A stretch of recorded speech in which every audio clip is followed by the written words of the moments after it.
አሁን ኢትዮጵያ እየተሳሳተችበት ያለው መንገድ ልብ ያለው ኢትዮጵያዊ ካለ ልንገራችሁ። አንደኛ ሰላም መምጣት ይችላል። ሰላም መምጣት ይችላል። እንዴት?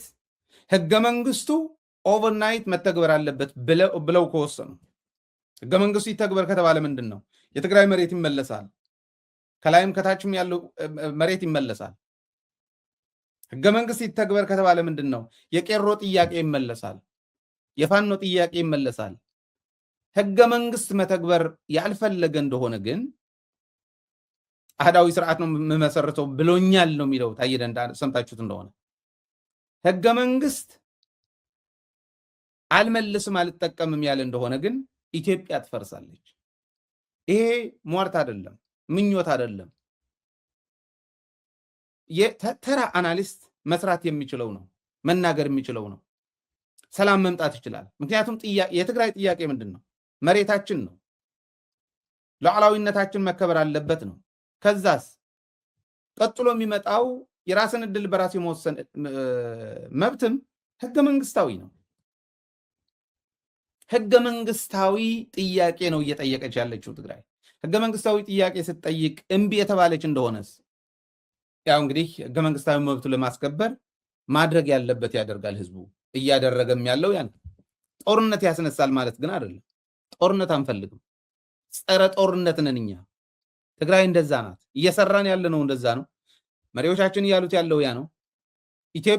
ኢትዮጵያዊ የሆነ ሁሉ እንዲሸወድ ማንፈልገው ግን ትግራይ ሰላም ነው የምትፈልገው፣ ጦርነት አትፈልግም። ህገ መንግስታዊ መብቷ ግን ትጠይቃለች። እምቢ የተባለ እንደሆነስ ምንድን ነው የምታደርገው? ታለቅሳለህ? ትለምናለህ? ምንድን ነው የምታደርገው ነው? ያ ነው ጥያቄው። ሌላ ጥያቄ የለም። ሰውየው ግን ኢትዮጵያውያን እንድታውቁት፣ ይሄ ቀልድ አይደለም። ኢትዮጵያውያን እንድታውቁት የመጀመሪያው ስህተት የአብይ አህመድ ህገ መንግስቱን ለመቀየር በራሱ ፍላጎት፣ በራሱ ምኞት፣ በራሱ ንጉስ የመሆን ፍላጎት ህዝብ አጥፍቶ ትግራይን ብቻ አይደለም እንደው ትግራይ ያስቀደመ በመብቱ የማይደራደር ህዝብ ነው። ሌላም ህዝብ እየጠፋ ማየት አይችልም የትግራይ ህዝብ። ስለዚህ መምታት ያለብኝ መጀመሪያ ትግራይን ነው ብሎ ትግራይ ያስቀደመ እንጂ ማጥፋት የሚፈልገው መጀመሪያ ማን እንደነበር ራሳቸው ነግረውናል። ስለዚህ የመጀመሪያው ጥፋቱ ምንድነው? ህገ መንግስት በራሱ ፍላጎት ለራሱ ፍላጎት በማፍረስ ኢትዮጵያን ማፍረስ መፈለጉ ነው። ማጥፋት የሚፈልገው ህዝብ ደግሞ መጀመሪያ ማን እንደሆነ ታዬ ደንደዓ ነግረውናል አለኝ። በአካባቢው ፖለቲካ ምናምን ስም ጠርተው ምናልባትም ያው የሚሆነው ስለማይታወቅ አማራ ላጠፋ ነው አለ። ተመልከት፣ ምስጢሩ ነው እንዳይቀር። ለምን አፉን አውጥቶ እንደዚህ አማራ ላጠፋ ነው ብሎ እንደዚህ ነገረ? አዎ እያፈረስኩ ነው አለ አብይ በበዓለ ሲመቱ ላይ። ዋው ብዙ ሀተታ ከተናገረ በኋላ አንድ ቁም ነገር ተናግሮ ነበር። ያ ቁም ነገር ምንድነው? እንደዚህ ፊት ለፊታችሁ እንደሚቆም እናቴ በ7 ዓመቴ ነግራኝ ነበር አለ። እሱ ቁልፍ ጉዳይ ነበር።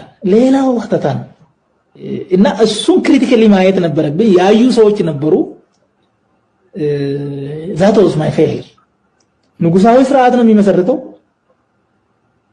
አለ። ዲሞክራሲ የሚባል ነገር ከዚህ በኋላ የለም። ፍትህ ምናምን ህግ ምናምን የሚባለው ነገር በእግዚአብሔር የተሾመ ሰው ተጠያቂነት የለበትም። ባይዘው ፈጣሪ ነው ይሄን ቦታ የሰጠኝ። ይሄን ደግሞ ቀደም ብላ አይታ እናቴ ነግራኛለች አለ እና እሱን ማየት ነበረብኝ። ትግል ምናምን የሚባለው ነገር ይሄ ኢትዮጵያ ህዝብ ታገለ፣ ኦሮሞ ህዝብ ታገለ፣ ኦሮሞ ጥያቄ፣ አማራ ህዝብ ጥያቄ የሚባል ነገርም የለም። ይሄ ሹመት፣ ይሄ ስልጣን የህዝብ የሚባልም ነገር የለም። ስልጣን እኔ ነው። ይሄ ሳልወለድ በፊት የታጨውበት ነው። ይሄ ፈጣሪ ዲዛይን ነው ያደረገው። ትግል የሚባል ነገር ብትታገሉ ባትታገሉ ምንም ነገር አይሆንም የሚል ነበር። ተመልከት። ወደፊት የሚሰራው ደግሞ ተጠያቂነት የለብኝም እኔ ንጉስ ነኝ አለ። እሱን ማየት ነበረብን። ክሪቲካሊ አላየሁም። ያው በኋላ ነው እነዚህ የአማራዎች ሰላም ሚኒስቴር ካልሰጠህን እያሉኝ ነው። ስለዚህ ነፍሱን አጥፍቼ ሊሰጣቸው ነው ለድርጅቱ፣ ለሰላም ሚኒስቴር፣ ለሚኒስትሪው ተጠሪ የሆኑ ሁሉንም አውጥቼ ወስጃለሁ። ብቻውን አቁሜያለሁ። እንዳያችሁት ለብናልፍ ሰጥቻለሁ። ሰጥቷል። ያን ስጡ ስላለ ሰጥቻለሁ። ከዚህ በኋላ ሰላም ሚኒስቴር ዜሮ ስለሆነ ሰላም ሚኒስቴር ዜሮ ነው። 2 ቢሊዮን ብር ደግሞ ተመድቦለታል ለዚህ ዜሮ ተቋም። ከዛ ምን አረገ? 28 ላይ ሰላም ሚኒስቴር ላይ መደበኝ። ሰላም ሚኒስቴር ዜሮ ነው ብሎ ነግሮኛል። ከዛ በኋላ ግን የሰላም ሚኒስትር ዴታ ነው ያለኝ።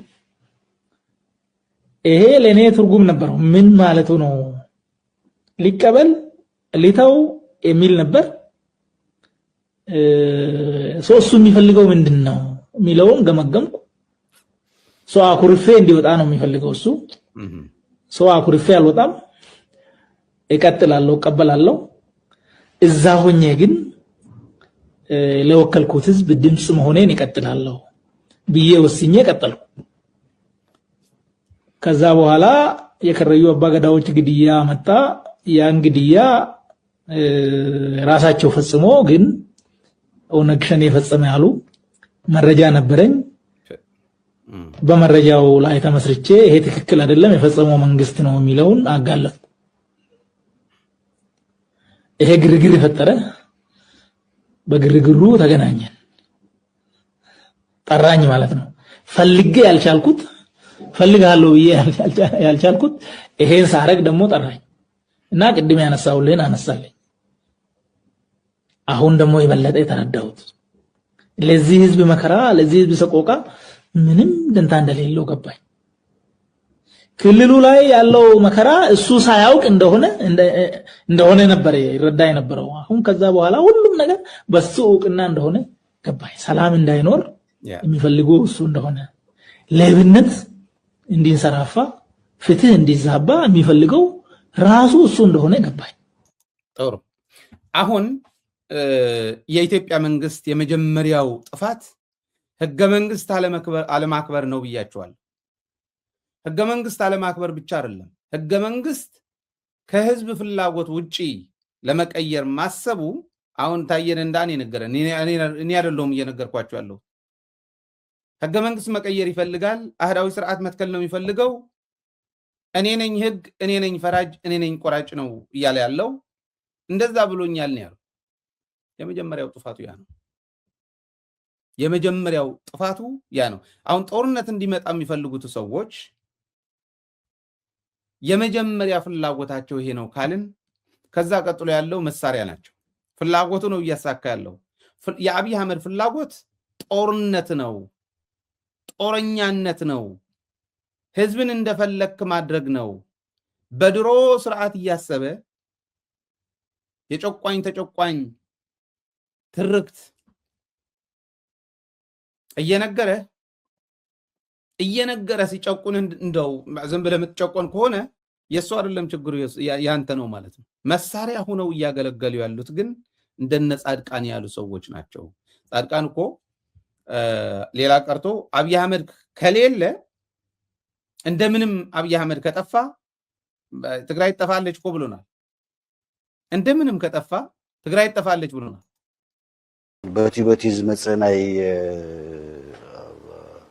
አንጻር ዞ ፌደራል መንግስት ዝግበር ምንቅስቃስ ኦፍኮርስ ከም ክሓልፎ ከም ዝኽእል መንግስቲ ይርዳእ እየ። ግን ሓደ ግዜ እዚ ነገር ዝበዚሕዎ እቲ መንግስቲ እንድሕር ዝወድቕ ኮይኑ ስታይ እዩ ዝኾነ ኢላ ይሓስብ እሞ ቅድሚ ኩሉ ትጉዳእ ትግራይ እያ። ቅድሚ ኩሉ ትጉዳእ ትግራይ እያ። ተመልከቱ፣ ብልጽግና ከወደቀ ከሁሉም በላይ የምትጎዳ ትግራይ ናት ይለናል። እኔ ጻድቃን ምናልባትም አብይ አህመድ ስህተት ሰርቶ እንደሆነ ለራሱም ፍላጎት አብይ አህመድ 20 ዓመት 30 ዓመት መምራት ይፈልግ እንደሆነ የመጀመሪያ ስህተት የሰራው ጻድቃንን ማመኑ ነው። ጻድቃን ከትግራይ ህዝብ ተነጥሎ ከወጣ በኋላ እንደ ሰው የማይታይ መሆኑ ረሳና ጻድቃን በዚህ ደረጃ ላይ አስቀምጦ ጻድቃን በሚናገራቸው ቃላት ልክ የትግራይ ህዝብ አብይ አህመድ ትግራይን የመግዛት ነገር ተውትና የራሱን ፍላጎት በተቀረው ኢትዮጵያዊ የመጫን ሁኔታም እየማቀቀ ነው የሚሄደው፣ እየፈረሰ ነው የሚሄደው፣ እየተበጠሰ ነው የሚሄደው። እኔ ታግዬ ራሴን ነፃ አወጣለሁ ከሚል ባሻገር የተቀረው ኢትዮጵያዊም ይዤ ለየራሱ ማንም ለራሱ ታግሎ ነፃ እንዲያወጣ የትግል ቅዱ በደንብ አድርገን ሰርተን አብረን እንታገላለን ወደሚለው እንዲሸጋገር አደረገው ማለት ነው። ወደዚህ አድርገዋል።